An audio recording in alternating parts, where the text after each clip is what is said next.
Hello, everybody. Welcome to our weekly live. I know that I usually do it on Thursdays, but I had to push it back this week. So thank you for being here. As you know, we do this every single week, once a week, and I just try to come on here and give you some valuable information that's going to help you when it comes to retirement planning. Today, I'm going to jump into it real quick because I have a lot of stuff to cover. I'm going to try to keep it in a short time frame so that way I don't have you too long, but I do have a couple things that I feel like are very important when it comes to thinking about retirement and where you're at in retirement and what questions do you need to be asking. So as always, you know the drill by now. Hashtag live if you're watching this live.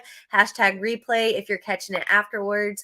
And I hope this brings you some value. If you take any value out of this, please let me know what part of it that you thought was the most important. If these are things that you haven't thought about before, but you realize, wow, that is really important to think about, then please let me know. Drop it in the comments. If you have any questions, you know you're always welcome to message me. You're welcome to click my booking link in the calendar. However you want to get in touch with me, all of my information is there. So today I'm going to jump right into it. We're going to talk about 4 crucial questions to ask your financial advisor to ensure that you're comfortable with where your retirement money is at. So to me, it's important to understand these things because you work for this money. Whether you're getting a match with your company or not, at the end of the day, you're putting your money in there. And so you want to make sure that you understand what's going on with your money. Doesn't matter how old you are. Even if you are close to retirement age, or maybe you're not close to retirement age, just understanding these things, because when you do get close to retirement age and you have the opportunity to take your 401k and take control of it, then you need to be aware of these things. So these questions are going to help you better understand what's happening within your 401k retirement plan.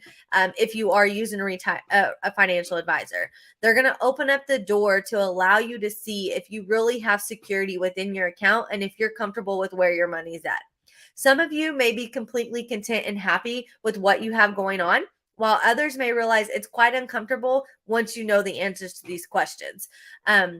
Many times folks have their retirement plans with an investment company that their employer used. So we're talking about the person that's close to retirement age, or maybe you've already retired and they told you you have the option to do XYZ with it and you just leave it with your company.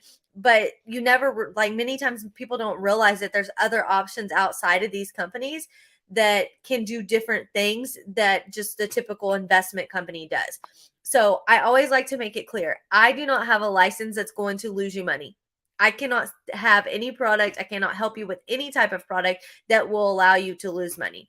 I just like to make that clear because if you come and say, hey, I have money in the S&P 500, should I sell my stocks and get Netflix? I cannot give you any advice on that. But what I can do is provide you with a clear alternative that's going to allow you to participate in the market all at the same time while protecting you from losing any more money. So let's get to it. What are the 4 questions? Question number 1 to ask your advisor: what are you doing to protect my money?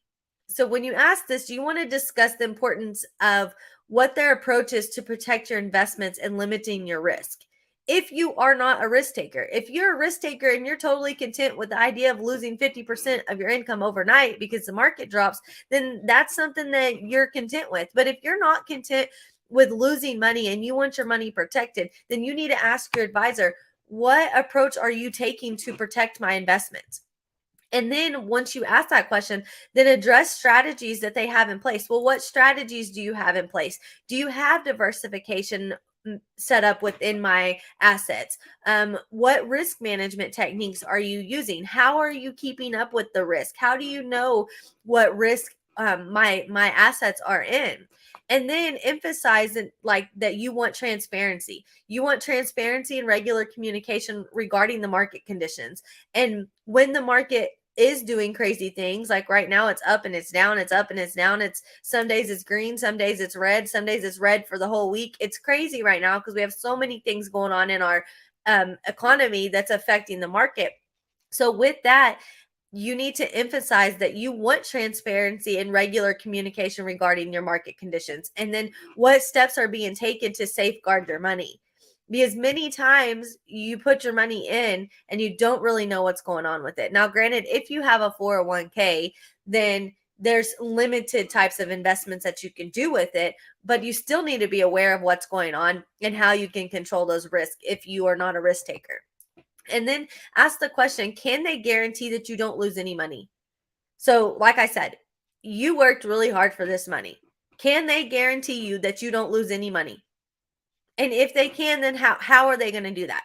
So if you're not comfortable with taking risks, then it's important that you get with that financial advisor and figure out exactly what's going on. Because yes, they're there to manage your account, but it's your account at the end of the day, and you're the one that should be in control of it. And you are the one that should be making sure that your wishes are being met.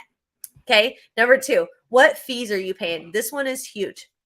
So many times you get your quarterly statement and you see all these different things and it has a fee here, a fee there, a fee here, a fee there. But what are they? So what different fees are going to be associated with your account? And have that advisor explain them to you. That's their job. They should be able to explain to you exactly what this fee's for and why you're paying it.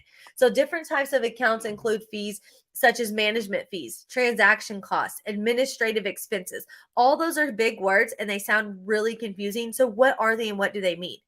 So whenever you are talking to your advisor, you want to be aware of any potential hidden fees and seek clarity on what the overall cost structure is. Because if you think about it, you're putting money in there, you're at risk of the market, and you're paying fees. So for example, I have a client that previously was paying about 200 to 300 per quarter on their fees alone. So you put your money in and yet you're constantly being ate up with these different fees. So it's very, very important to make sure that you understand what fees you're paying and why you're paying those fees. A lot of the times there's fees for if the market starts to drop, the advisor is going to go in there and like sell.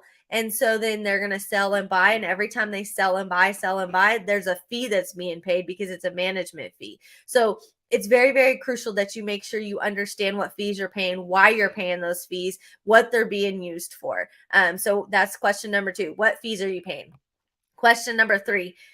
This one was really eye-opening to me when I started doing research and I was trained on these topics of questions to ask. And it's, who is watching my money? So it's very, very important that you know who's responsible for overseeing and managing your investments. Many times people think that I have a financial advisor, they're watching my money. That's not really the case majority of the time. So the next question you follow up with is there a third party company watching my money, or does my broker, so does your broker specifically keep an eye on what's happening in your account? Because I've talked to a lot of people. I help people daily when it comes to retirement income and capital preservation. And when they ask their advisor this question, they say, well, we have a company out of XYZ state that's watching it. So your broker is not necessarily watching it at times. Now, that's not to say every single organization's that way, but make sure that you know who's watching it. And if you're comfortable with the third party company watching it, then so be it. But is your advisor going to be able to tell you exactly what's happening and what's going on right then? Or are they going to have to get in contact with another company and all of that stuff? So just making sure that you understand who's monitoring your portfolio is a massive, massive technique when it comes to your retirement gains and losses. Because you want to make sure that they are aware of what's going on. That I'm sure they have tons of clients, but who's at the forefront of helping you ensure that you get the maximum gains and the minimal losses? Question number 4. So how will you personalize my financial plan? And this one, I feel like they're all really big, but this one's important because you have goals. You have risk tolerances. You have a time horizon on what you want to do with your retirement income. So how are you going to personalize that to fit you? So how is your broker going to take your goals, tolerance, and timeline to personalize it to you? And so you want to make sure what they have in mind is aligning with what you have in mind. So with that, you want to discuss the process of making sure that they understand that you are going to retire at 62, not 65. or you want to retire at 65 and you want to make sure you don't have to go back to work because you're sick and tired of working and you want to live a happy life of retirement. So, what are they going to do to build that personalized financial plan? Or is it just going to be simply, oh, well, you have $150,000 in your retirement plan. That's what you got. Nothing I can do to build you a plan. Whatever the answer is, are you comfortable with them saying that? And then, of course, like I mentioned earlier about transparency and communication, you want to make sure that there's that ongoing collaboration and that you have a regular conversations with your broker about making sure that your plans are aligned with the changing circumstances of your life. Maybe you have a health condition that comes up that's going to make you retire earlier than you expected. Make sure that you have somebody you are able to communicate that with. So again, as always, I do this for educational purposes. I want you to know what is important and how to take care of that. I always am so grateful that you join in and you watch and you check it out. But more than anything, if you want to know the 4 answers to these questions that if my client comes to me and asks me these 4 questions, please reach out and I will give you every single one of them. I'll explain to you the whole process, what I do and how I do it, and then you can take it and compare the difference. It's all about making sure what makes you happy, what makes you comfortable, what's good for you. It's not what's good for the advisor, it's not what's good for the agent. It's what's good for you and what's good for your future retirement planning.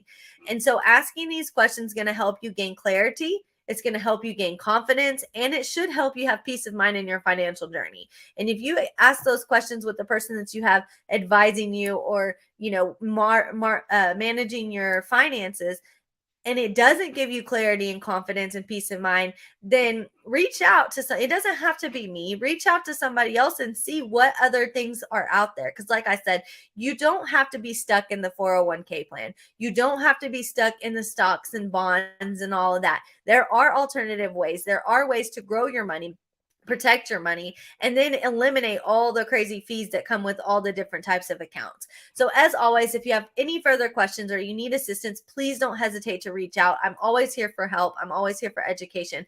My booking link is in the comments as always. And if you have just a simple question you want me to answer, I would love to help you. You can send me a message on Facebook.